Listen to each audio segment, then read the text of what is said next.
తాకట్టులో ఉన్న బంగారాన్ని విడిపించి ఆ రోజు ఆన్లైన్ రేటుకే మేము కొంటాం. Sharma gold company.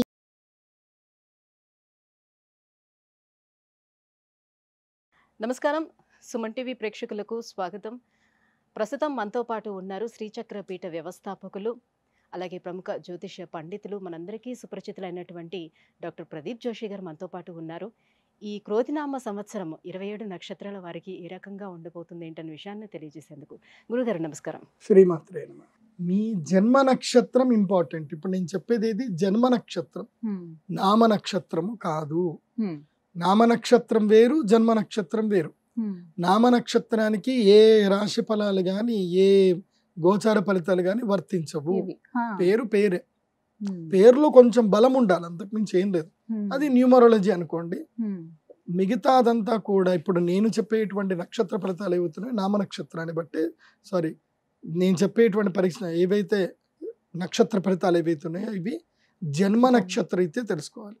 మీ జన్మ నక్షత్రం మీకు తెలియదంటే నా వెబ్సైట్కి విజిట్ అవ్వండి. అక్కడ మీ date of birth, time, place అన్ని కూడా ఎంటర్ చేయండి.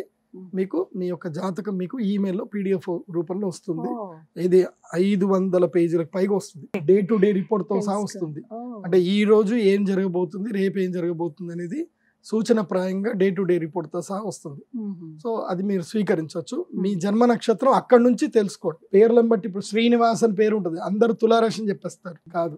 ఇప్పుడు వెంకటేష్ అంటారు, వేవో కాకి మృగశిర నక్షత్రము అంటే ఇది మిథున రాశి అని చెప్పేస్తారు. కాదు. సో ఇలా పేరును బట్టి మీరు రాశులు చెప్పుకోకండి, నక్షత్రాలు చెప్పుకోకండి, దాని ఫలితాలు ఉండవు. సో ఇప్పుడు ఈ సంవత్సరము క్రోధినామ సంవత్సరంలో ఒక్కొక్క నక్షత్రం వారికి ఎలా ఫలితాలు ఉన్నాయో చెప్తాను. అందరూ జాగ్రత్తగా వినండి. మీ జన్మ నక్షత్రాన్ని బట్టి మీరు నోట్స్ రాసుకోండి. గురుగారు, ఈ క్రోధినామ సంవత్సరం విశాఖ నక్షత్రం వారికి ఏ రకంగా ఉండబోతుంది? సాధారణంగా విశాఖ నక్షత్రం వారి గుణగణాలు ఎలా ఉంటాయి? శ్రీ గురుభ్యో నమః. శ్రీమాత్రే నమః. విశాఖ, దీన్ని వైశాఖి అని కూడా అంటారు. విశాఖ నక్షత్ర జాతకులకు ఉన్న ప్రధాన లక్షణం ఏంటంటే మేకపోతు గాంభీర్యం లక్షణం. యాక్చువల్లీ సింహం గర్జిస్తుంది, మేక ఏం చేస్తుంది అంటే పోయి గుద్దుతుంది, ఏ దొరికితే దాన్ని గుద్దుతుంది అన్నమాట. ఈ విశాఖ నక్షత్రం వాళ్ళకి ఏంటంటే వీళ్ళు అద్భుతమైన లక్షణాలు ఉంటాయి, జ్ఞానం సంపాదిస్తారు, అన్నీ చేస్తారు, కానీ ఏది కూడా పూర్తి చేయరు. వీళ్ళు అన్ని సగానికే చేస్తారు. ఒకటి నేర్చుకుంటా అనుకుంటారు, వెళతారు, దీంట్లో నేను ఎక్స్పర్ట్ అనుకుంటారు, నేర్చుకుంటారు, అందరికీ చెప్పేస్తారు. ఇంకా నేను పలానా పోతున్నా, పలానా పని చేస్తున్నాను, వీళ్ళు ఏది చేస్తున్నా అందరికీ గప్ గప్ గప్ అని మొత్తం చెప్తారు. ఒక కొన్ని రోజుల తర్వాత దాన్ని అక్కడనే ఆపేసి మళ్ళీ ఎవరైనా అడిగితే కనుక ఈ ద్వారా అయిపోయింది, అలా అయిపోయింది, ఇదా అయిపోయింది అని అంటారు. ఏది పని పూర్తి చేయరు. ఎందుకోసమంటే వీళ్ళు ఆరంభ శూరులు మాత్రమే. ఇది విశాఖ నక్షత్రం వాళ్ళు ఆరంభ శూరులు, అంత్యనిష్ఠూరులు. అంత్యంగా అందరితోటి నిష్ఠూరం అనిపించుకుంటారు. ఈ లక్షణాన్ని వదలాలి అని అంటే వదలలేరు, వీళ్ళ జీవితమే అది. ఇప్పుడు ఉదాహరణకి విశాఖ నక్షత్ర దగ్గరికి ఎలా ఉంటుంది అనేది ఒక ఎగ్జాంపుల్ చెప్తాను. ఇప్పుడు ఎక్కడికో మీరు వెళతారు, ఏదో టూర్కో ఎక్కడికో వెళతారు, అక్కడ ఒక వ్యక్తులు ఎవరో పరిచయం అయ్యారు. వీళ్ళు ఏం చేస్తారు అంటే వాళ్ళు పేదవాళ్ళు, నేను మా ఊరు వెళ్ళగానే నీకు ఇది పంపిస్తాను, అది చేస్తాను, ఇది చేస్తాను, మీరు రండి మా ఇంటికి, ఎప్పుడు వచ్చినా మీకు అన్ని మేము చేసి పెడతాం, ఇవన్నీ మాటిస్తారు. తీరా రియాలిటీకి వచ్చేసరికి, యాక్షన్ మోడ్లోకి వచ్చేసరికి నిల్లు ఏముండదు, ఏం చేయరు వీళ్ళు. అందరికీ ఇలా గప్పాలు కొడుతూ పోతారు. సో గప్పాలు కొట్టకండి విశాఖ నక్షత్ర జాతకులు, అది మీ లక్షణం, మీ లక్షణాన్ని వదులుకోండి. కానీ వీళ్ళ జీవితంలో ఇంకో గొప్ప లక్షణం ఒకటి ఉంటుంది. వీళ్ళు మనుషుల్ని బాగా స్టడీ చేస్తారు. ఏ మనిషిని ఎక్కడ పెట్టాలి, ఏ మనిషితో ఎలా వాడుకోవాలి వీళ్ళకి చాలా బాగా తెలుసు. ఆ మనుషులని ఎలా సద్వినియోగం చేసుకోవాలి, కార్యసాధక లక్షణాలు అంటారు ఇవన్నీ కూడా, అంటే వ్యావహారిక లక్షణాలు. కాబట్టి విశాఖ నక్షత్రం వారికి ఈ సంవత్సరం కలిసి వచ్చేది ఏంటంటే మీడియేషన్. మీడియేషన్ ఏంటంటే రియల్ ఎస్టేట్లో మీడియేషన్ చేయడం. ఇద్దరు కొట్లాడుకుంటారు, ఏది 2 కోతులు కొట్లాడుకుంటే మధ్యలో పిల్ల వచ్చేసి అన్ని లాక్కొని పోయినట్టు, అది సారీ 2 పిల్లలు కొట్లాడుకుంటే మధ్యలో కోత వచ్చి అక్కడ పెట్టి అది పెట్టి ఇది పెట్టి ఆఖరికి వాళ్ళకి 10% బ్రెడ్ ఇచ్చి 80% ఇది లాగేసుకుంటుంది అనమాట.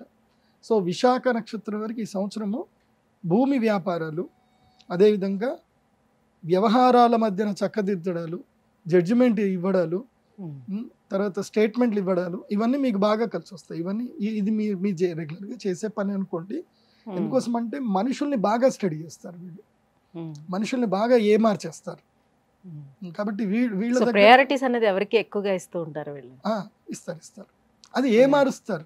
దాంట్లో ఏముండదు. మళ్ళీ డబ్బు విషయానికి వచ్చేసరికి పెద్దగా ఏం తీయరు. మాటలతోటి మాత్రం ఇలా అక్కడ కోటలు కట్టేస్తారు, దాన్ని ఏమంటారు మునిగ చెట్టు ఎక్కిచ్చేస్తారు.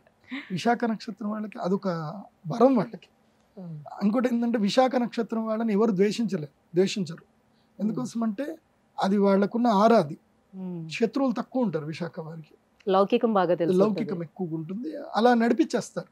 ఇంట్లో ఏం లేకపోయినా అన్ని ఉన్నట్టుగా చూపించేస్తారు అలా అనమాట. సో ఈ విశాఖ నక్షత్రం వారికి ఈ సంవత్సరము అరిష్టము 60% ఉంది, అదృష్టం 40% ఉంది. సో అరిష్టం ఎక్కువగా ఉంది ఈ సంవత్సరం. కాబట్టి అబాస్ పాలవుతారు, అప్పుల పాలవుతారు, అప్పులు చేయాల్సింది ఉంటుంది.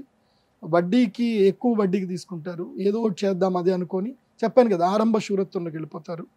నేను చెప్పేది ఏంటంటే విశాఖ నక్షత్రులకి మీరు ఏ పని చేస్తున్నా ఎవరికి చెప్పకండి. నీ యాక్షన్స్ మాత్రమే జనాలు మాట్లాడుకోవాలి.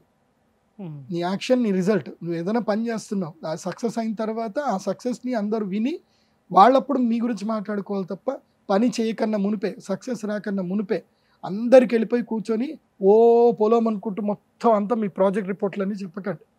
ఇలా చెప్పి మీరు పోగొట్టుకుంటారు కూడా. ఆ ప్రాజెక్ట్ ఎవడో కాపీ చేసుకుంటాడు, మొత్తం ఇది చేసుకుంటాడు. నాకు ఈ సినిమా ఇండస్ట్రీలోనే మంచి స్టోరీ రైటర్ నా క్లయింట్ ఉన్నాడు. ఆయన ఇదే నక్షత్రం. ఆయన ఎవరు ఫోన్ చేసినా ఎవరు ఇది మాట్లాడినా వాళ్ళతో మాట్లాడుతూ ఇంకా చెప్పేస్తాడు, స్టోరీలన్నీ చెప్పేస్తాడు. వీళ్ళందరూ స్టోరీలన్నీ వింటారు, విని వాళ్ళు రాసుకొని వెళ్ళి అక్కడ ఏది ఫిల్మ్ ఛాంబర్లో వెళ్ళి రిజిస్టర్ చేసుకుని సినిమాలు తీస్తారు. అట్లా ఆయన మంచి మంచి సినిమాలు, ఒక 30 సినిమాలు ఆయన కోల్పోయాడు.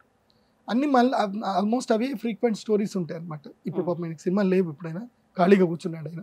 ఎందుకోసం అంటే ఆయన ఐడియాలజీ అంతా కొట్టేశారు అందరు కూడా. ఏ మనిషికైనా ఒక ఐడియాలజీ ఉంటుంది. ఆ ఐడియాలజీ మనం ఎప్పుడు కూడా ఎవరికి షేర్ చేయకూడదు.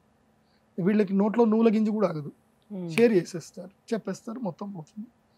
కాబట్టి విశాఖ నక్షత్రం వారు ఈ సంవత్సరం మీరు చేయాల్సింది ఏంటంటే పళనికి వెళ్ళండి. పళని సుబ్రహ్మణ్య స్వామి దర్శనం చేసుకోండి. అక్కడి నుంచి కాంచీపురం వెళ్ళండి, కామాక్షి అమ్మవారిని దర్శనం చేసుకోండి. కామాక్షి అమ్మవారికి కుంకుమ ఎరుపు రక్తపు వర్ణంలో ఉండేటువంటి చీరను అమ్మవారికి ప్రదానం చేయండి. అక్కడ అమ్మవారికి ఇవ్వండి. అట్లాగే 5 కిలోల తేనె అమ్మవారికి అభిషేకానికి ఇవ్వండి. వీలైతే 100 లీటర్ల పాలు కూడా ఇవ్వండి. పొద్దున అభిషేకం జరుగుతుంది తెల్లవారుజామున. సో అది కూడా మీ జన్మ నక్షత్రంలో చేస్తూ మీకు అదృష్టం. కామాక్షి అమ్మవారిని జన్మ నక్షత్రంలో చేయండి. చేసి అక్కడి నుంచి అరుణాచలం వెళ్ళండి. అరుణాచలంలో పౌర్ణమి రోజున రాత్రి పూట గిరి ప్రదక్షిణ చేయండి. అంతా మీకు మేలు జరుగుతుంది, బాగుంటుంది. గురుగారు, విశాఖ నక్షత్రం వారికి ఈ క్రోధినామ సంవత్సరం ఎలా ఉండబోతుంది, ఎలాంటి పరిహారాలు వాళ్ళు పాటించుకుంటే వాళ్ళ లైఫ్ బాగుంటుందనే విషయాన్ని తెలియజేసినందుకు ధన్యవాదాలు. సుమన్ టీవీలో మీ పర్సనల్ అండ్ బిజినెస్ ప్రమోషన్స్ కోసం కింది నెంబర్కి కాంటాక్ట్ చేయండి.